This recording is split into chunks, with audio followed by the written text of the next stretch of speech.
Hey fam, it is Circle Back to Sunday, and you are not going to want to miss what we have got going on here with some fun laughter, some great conversation. Let's apply it to our lives in both spiritual and physical, maybe even a little bit mental. And of course, there's going to be lots of wheezing and laughter and making fun of each other because that is what family does. Hey, we're going to lean into questions that you may have about spiritual things. We're also going to talk through the sermon series and get into the Word. You're not going to want to miss this time. Hey y'all, welcome back to Circle Back to Sunday. My name is Bethany, and we are so excited you are here today. That's it. My name's Amy, and I'm happy to be here. You know what else I'm happy about? Tell me. I'm on this side of the couch. Look at you moving. I feel like the Jeffersons. Y'all That's right. moving on up. And I got the big chair. Look at me. Yes. This means I'm the boss. No, I'm just kidding. I don't really know why they're just letting the two of us do it today, because there's usually someone that kind of reins us in a little bit. Yeah, so it might be exciting today. It might be short. It might be long. We don't really know what's about to happen. Know. Hey, around here we're family. We just let it roll. We just real, genuine. So we're gonna circle back. All right. So let's talk about. We've been in Alvaton Elementary. We're still in Alvaton Elementary. Things are coming along crazy well at the sanctuary, at the auditorium here on campus at Victory Hill. So much fun stuff. But in all reality, if this is your first time and you have not listened before, we're in the midst of a rebuild in our building physically. Yeah.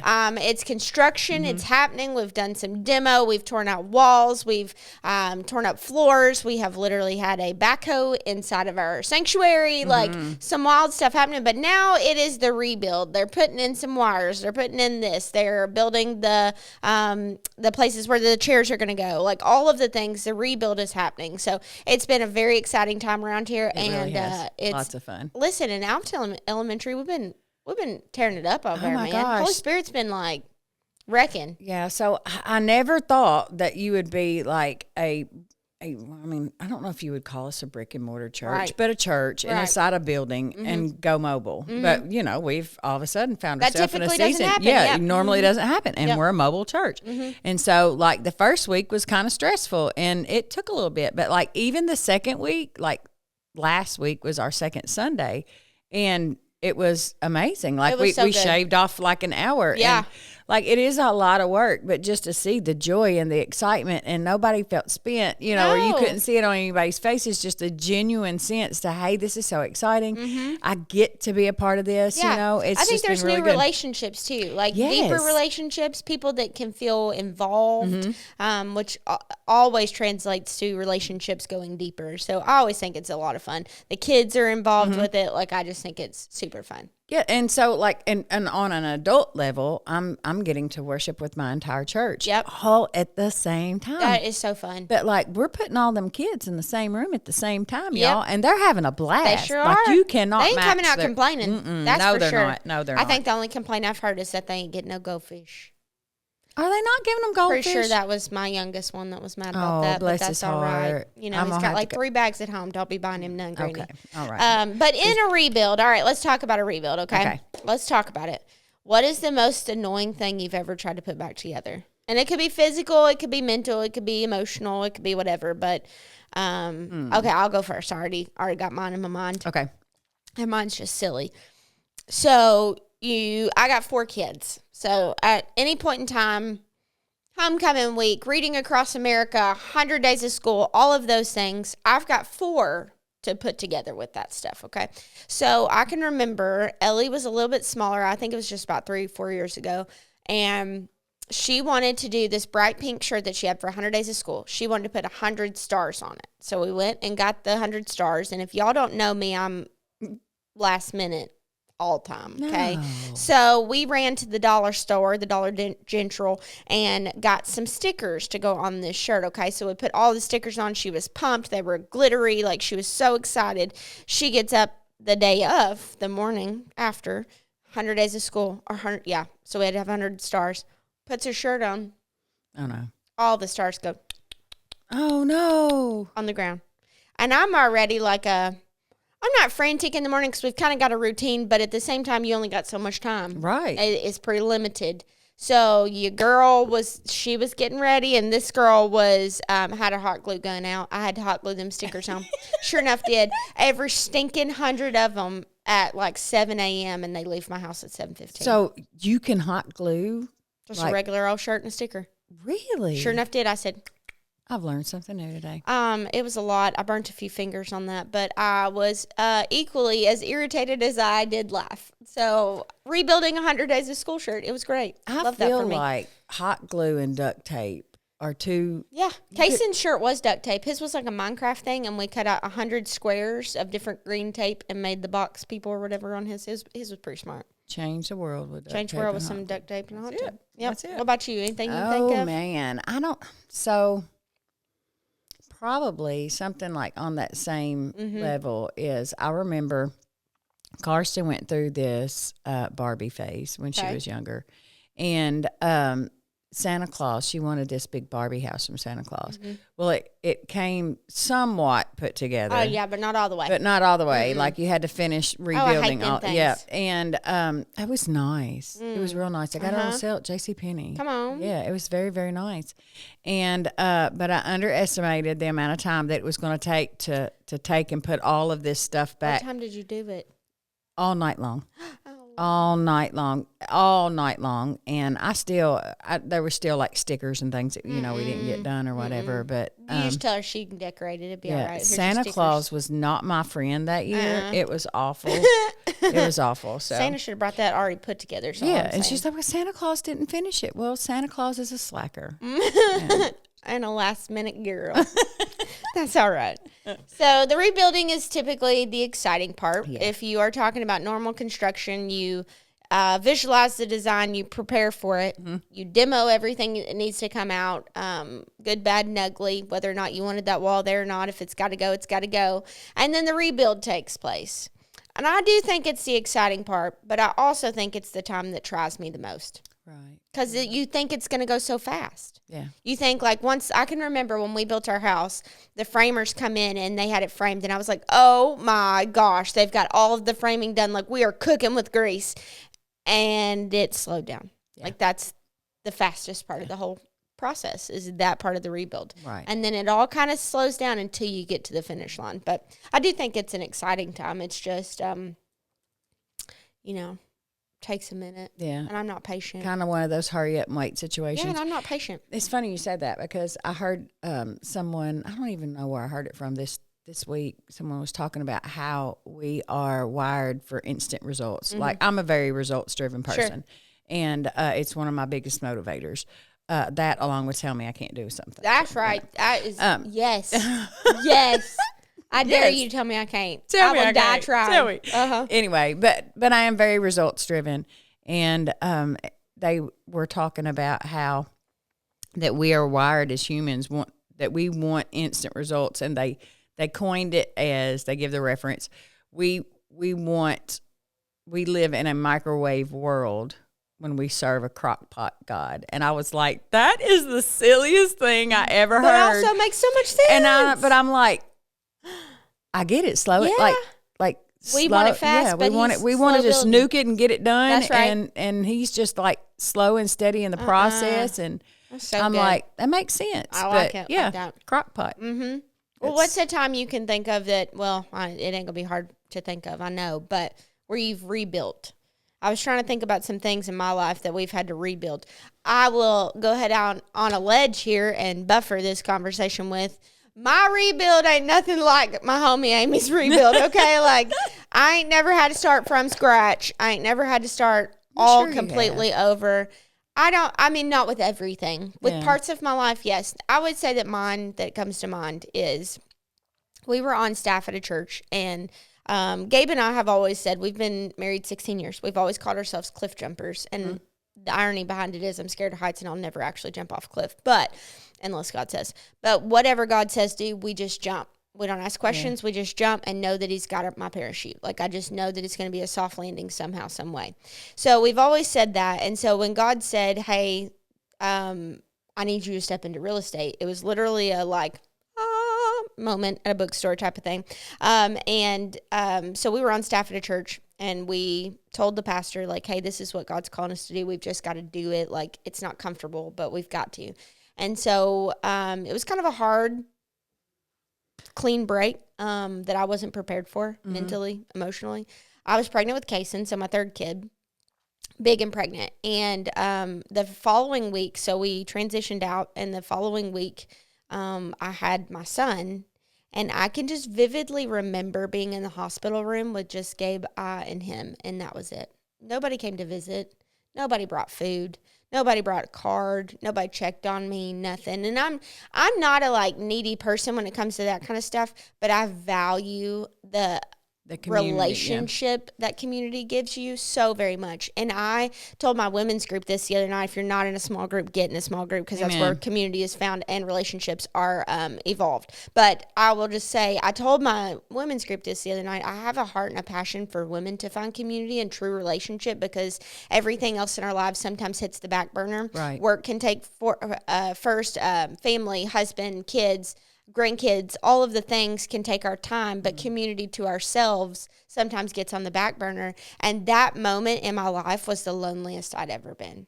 I had my family, like my actual immediate family, and that was it. That's all I had. And I can just remember being so fulfilled by my husband and my family, but also lonely for any other outside community. Right. And so then that was the lowest part of my relational, I guess, part to my life. And then after that is when we were like, now we see the value of community, and we'll never do without it. And so that's when we really started building our circle, our village. And that's why we put so much effort into the people around us, because I know what it feels like for someone to pass you over, and I'm not good with that. Like, even if it's people that I kind of take it to heart a little further than I would say even Gabe does. Like, he's such a generous man. Like, he will spend his time, talent, treasure doing whatever you need him to do. But I am a relational person when it comes to, I want to know when the rebuild's happening for you. You know what I mean? Like, I want to know when the dirt has really hit, and you need someone there to see you in that mess and just say, I'm here if you need something. Like, I took dinner to a family the other night, and that's not a boast for me, but I took dinner to a family only because I woke up that morning and I felt the Holy Spirit say, you need to ask. So I texted and asked, fully expecting no, thank you. And it was that reminds me of my mom. Thank you so much. That's such a blessing. Yeah. And I dropped it off. We had great conversation, and I feel like God really mended something, or is doing something there. Yeah. But it wasn't about me. It wasn't about the relationship. It was about, I want you to know that you're seen in that moment, in the rebuild that's happening, and that you don't have to be alone. Yeah. So it's just a pain point for me, I guess, now. Yeah. But I love how God's used that rebuilding in your own life to help with others. Yep. Mm-hmm. That's cool. Yep. So it's been and you don't know back then, like when that's happening, I didn't know that was going to be now a passion point for small groups and community, and for other people. I don't know. Yeah. It's cool how seasons work. But. Yeah, it is cool. Mm-hmm. I've had so many seasons in my life when I was like, what are we talking about today? Oh yeah, rebuilding. I'm like, every area of my life. So I've got this rebuilding, and then all of these areas that fall in it. But I guess, for the ones that don't know, I stepped into a lifestyle of addiction, lost everything, lost my marriage, nearly lost my life, lost my faith, all of my relationships. And I stepped into recovery 9.5 years ago. And God has done some miracles in my life. But I was thinking back when what are we going to talk about? I'm like, oh my gosh, I've rebuilt everything. But it wasn't all at once. There was foundation work that had to be done. Right. There was framing that had to be done. The concrete had to be poured first. The concrete had to be poured. And I really think that, like, the first thing that had to be rebuilt in my life before anything else was my relationship with the Lord. I had to rebuild my faith. Yep. I walked as far away from my faith as I possibly could. I was the epitome of a prodigal daughter. Right. And so I had to rebuild that relationship with the Lord. And then once I started getting that right, then, we started working on those horizontal relationships. And, our marriage is one of those areas that had to be completely rebuilt. So, and I often think, like, even if I hadn't stepped into, even if I hadn't lost myself and my way and my way in addiction, even if I had removed that part out of my life, we just celebrated 35 years of Sure enough marriage, y'all. did. Hey, look, you don't stay married to a person for that long without some rebuilding. Absolutely. Like there is times Absolutely. that I can. Now we had the ultimate rebuild. Now look, we took a bulldozer and start like All we, over. Yeah, we didn't gut and remodel. Like we tore it down and Yeah, started back rebuild. over, and God has used that.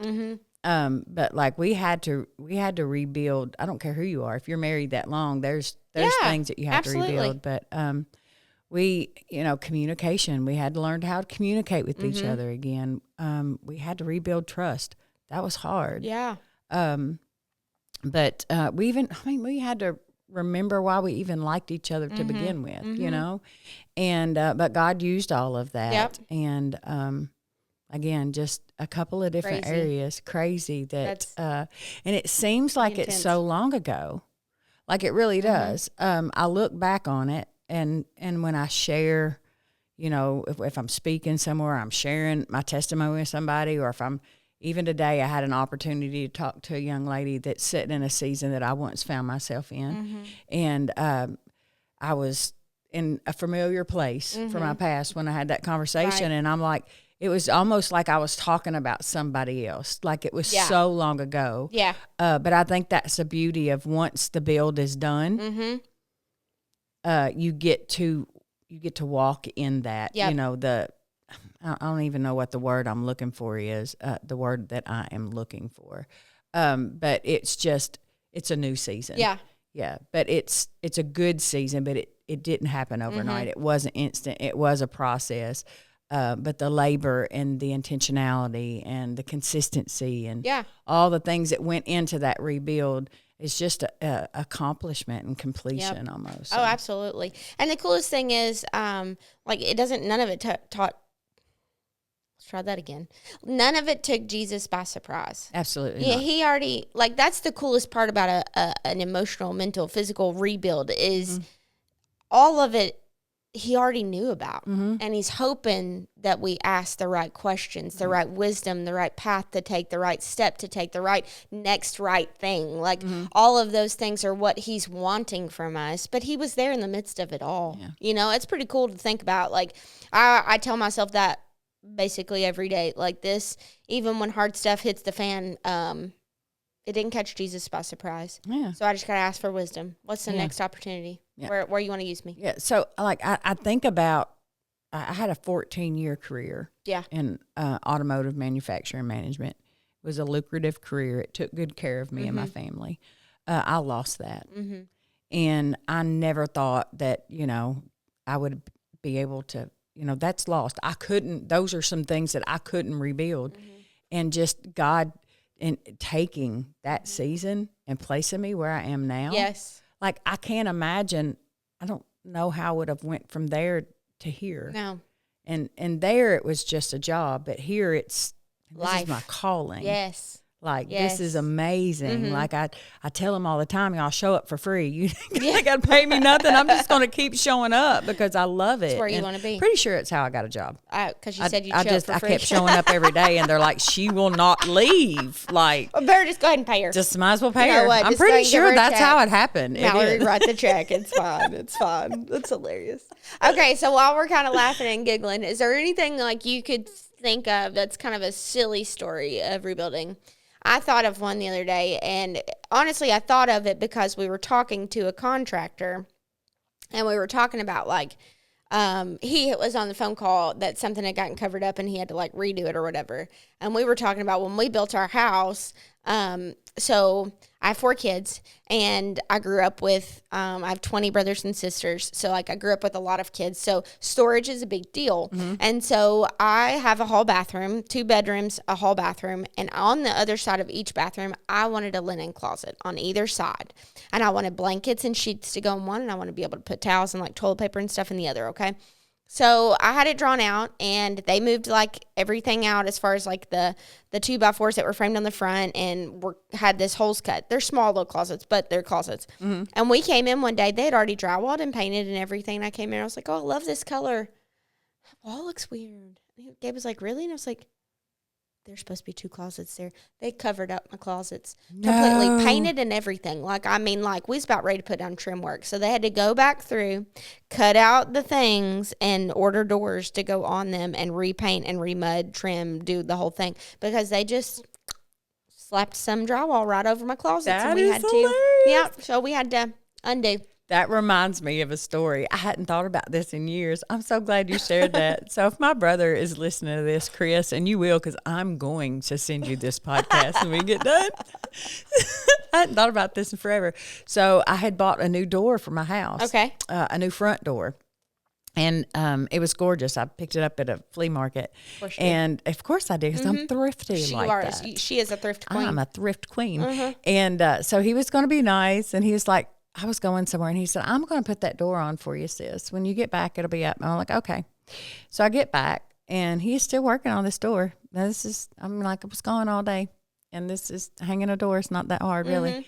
And anyway, because it was the same size door, I know. Whatever. Didn't have to rebuild. He didn't have to rebuild anything. He's just taking one door off, putting another one on there. And he is just like stressed out all the way over this door. And I'm like, what is going on? He said, I can't get the knobs to work. Like nothing. I don't know what I'm doing. He's like, I'm so sorry. I've got to go. Like I'll come back. And so he leaves, and I look. It's on upside down. He hung the door on upside down. Like, so it's trying to latch backwards and forwards. Hung the door upside down. So like the lock's here and the hole's here, and then everything's sure did. Hung it upside down. Love that. That's hilarious. So, hung your front door upside down. Well, I mean, that worst is what happens when we try to do things our way and we don't have a plan. We don't have a plan. We do not have a plan. But like, how many times in our life did we do that? A million. Yeah. All the time. I feel like every day I wake up stressed out that I don't have a plan, when I know that there is a plan if I just stick to it. Yeah. You know what I mean? I laugh about it, because really all he had to do was step back and look at it and just look at it. Yep. And he was so busy in the middle of it, trying to make it work and trying to do it, instead of just stepping back and looking at it. Yep. And I'm like, man, how many times do we do that in our life? Oh, yeah. We get so busy in the process trying to make things happen. There was, I can't remember if it was, I think it was Pastor Travis that said it. He was like, if you are trying to build on the wrong blueprint, it ain't gonna work. it's never gonna work. No. And I'm like, how many times do we try to rebuild something our own way? We might understand that something's not right. We might understand that there's something that needs to be tore out and rebuilt, but we try to do it on our own time or our own way, and not let God just really come in and do the work that he wants to do within us. Well, and then you end up with, if you don't look at the design, if you don't take a step back, you end up with flex space that you can't use. You know what I mean? Like, so when we built our house, again, back to the same old drawing board, but there was flex space on my design. I got 4 kids. I didn't need flex space. I needed a bedroom. So I took out a half bath, because there was one in the other hallway, and moved my laundry room to the end. And because it had like flex space and then laundry room. And I was like, no, we're going to need this to be on the end where they can just drop their clothes and run type of thing. And we built a bedroom instead. But if I would have just went with that plan, it would have been useless space. Something it wasn't useful for my family. Ooh, that's good. That's good. Wasn't useful. So just taking a step back, looking at it and asking questions. And now it's useful. You know what I mean? I also think that sometimes we can rebuild on our own. If I were to build you a house right now, it probably ain't gonna last. Are we using Lincoln logs? I mean, because I can do that. Legos, I got you. Magna tiles, those are tricky. Listen, I'll be an expert. But one toddler stomping through and it's gone.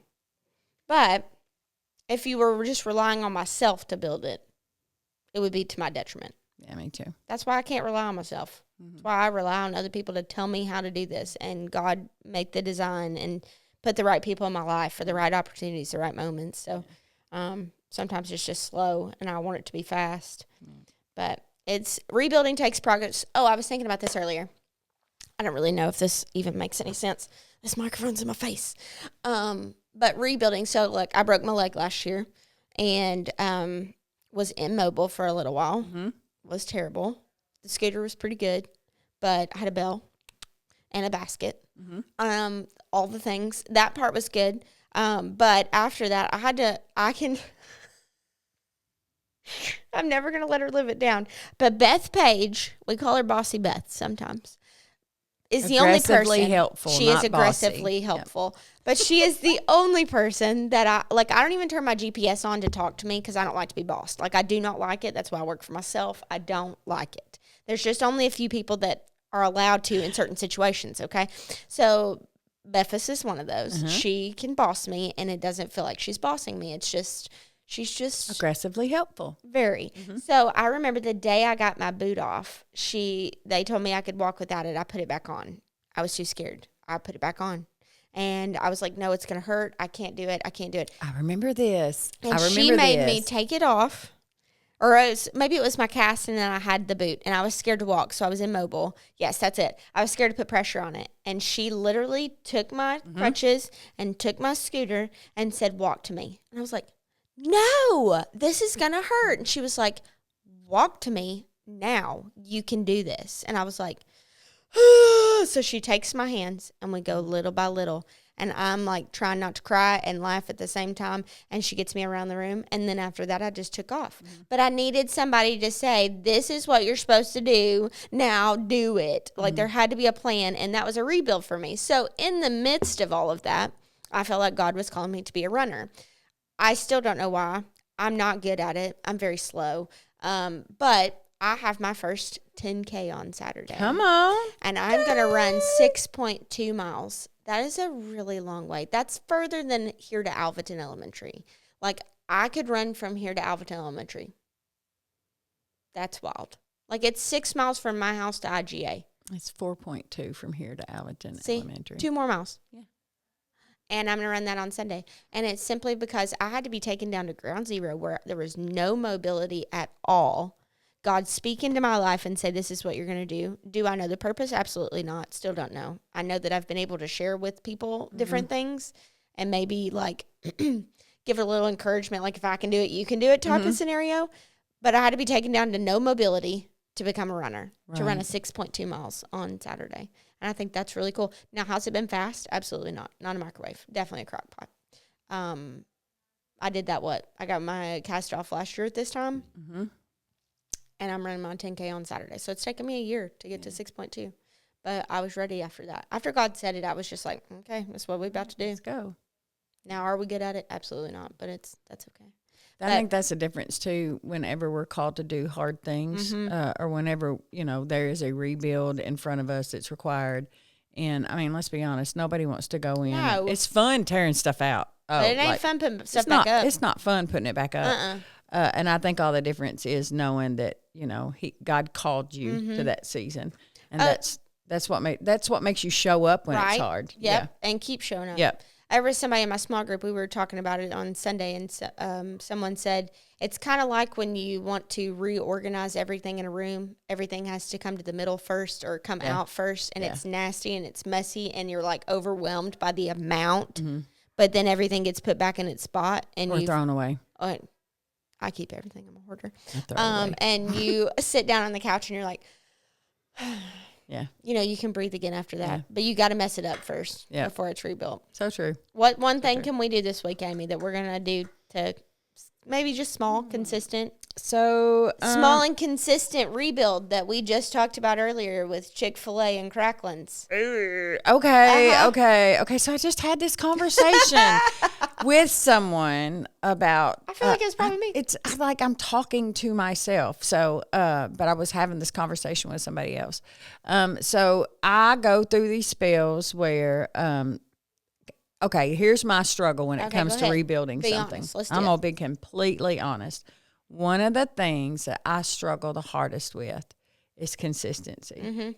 Like when the new starts to wear off. When I'm results driven. So once I see the results, it's easy to keep going. Oh, it's done now. Yeah. And my attention goes somewhere else. Okay. I guess maintenance or whatever. I don't know. But so I'm struggling right now with my eating habits. Like it's awful. And my exercise. And do y'all know you can still get Cracklins at Captain D? Yes. I called them Crunchies and she's like, she didn't correct me, but she did yell at the window in the back, "We need cracklins." And then anyway, and they're free. They don't charge you anything for them. But we went to eat last night, and like me and Mason have this joke, and we were having a conversation this weekend. He said, "Well, just going to get you dessert." I was asking him where we were out of town. I said, "Where should I eat?" He told me. He said, "Go ahead and get the dessert while you're there, because I know that you've already eaten like garbage on your trip." So I know you're. Why you gotta be rude like that? Yeah, because he knows me. And he was like, and so Monday you're going to stress eat. And so you're not even going to try to start eating back right up till on Tuesday. So just go ahead and get you dessert while you're there because they're really good. And I'm like. So rude. He called me out. I'm about to choke him. And then I'm like, oh, but he knows me. But also, like, dang it. Yeah. So this is how many times I am inconsistent with these goals to the point where he knows my routine to get back on track. Yeah. And here we are. It's Tuesday, Wednesday, and whatever. I'm still struggling, but that's okay. And but I'm like, well, I'll start Monday. No, you can start today. Anytime. Today is the day. I don't tell you have what, to keep though, going. my biggest thing is when I start something like that, it's got to be one thing and one small thing. Yeah. Like if it's working out, I got to work out 2 days a week, and that's it. Like you just have to give me 2 days a week, because if it's gonna have to be every day, I ain't gonna do it. Yeah. I'm gonna wake up not wanting to. Yeah. So my one small thing this week is going to be water intake. Like Okay, I have I just love that. yeah Let's do water that. intake and because Over 64 ounces. yeah, because that's something that I'm religious about. I don't drink a lot of Cokes. I drink water. I tell everybody I do not drink my calories, honey. I eat my calories. That's right. I'm gonna get the goods. Yeah, I eat my calories. I'm and so, but I've been slacking on my water. I have. I've been. I treat myself, maybe to a Coke Zero once a week or something, and like I'm drinking a couple a day. And I know that sounds. Yeah. It's just something that I'm is good with important that. to me. Well, and also like the carbonation makes you feel gross anyway. So I'm here with that. I'm here with that. What about you? What's something you're going to do this week? Let's think about it. I am going to. So I was thinking about this. I let little areas of my life grow terribly until I have to spend a ton of time on it. So I have been trying to. This is going to be very silly. So prepare yourself. I don't match my socks a lot. Sometimes I do, and then sometimes I don't. Hate doing Okay, that. I have a huge basket of it in my laundry room. I actually hate digging for socks. I would rather go to my drawer and pick out a pair of socks that's already matched. Like, I need to make these socks is what I need to do. So I have put on my calendar every single day to make 10 pairs of socks. So if I can Small, do 10 pairs of socks manageable, measurable every day, then and Realistic. as they come out of the dryer, I'm already matching them as they come out of the dryer. So my pile doesn't continue to grow. Then eventually it will be gone. So I'm going to do 10 pairs of socks a day. That's what I'm going to do. That's my rebuild. And then my laundry room will be put together. Okay. Or, that is a very good, smart goal. Or you can just take them to Pop-Tart, because that's what I do. Really? Pop-Tart needs to be doing that. Yeah. Gabe says throw them all away and start all over. Well, he wants to rebuild with the sock game. Me and Gabe are the same. I'm down with that. But He wants to do a color per kid. Ellie's be this color, Cason's be this color and everything, so then everybody knows what color socks they got. yeah, but socks are so, they're so hard to decipher anymore. So I have a basket that's actually beside our dryer. Mine is too. All the socks go in the basket. That's what mine does. And then when you need socks, you go dig in that basket until Pop-Tart gets tired of digging for socks, and Pop-Tart dumps them all out, and he'll sit and we're like, oh, thank you. I'll start making them from now on. Don't.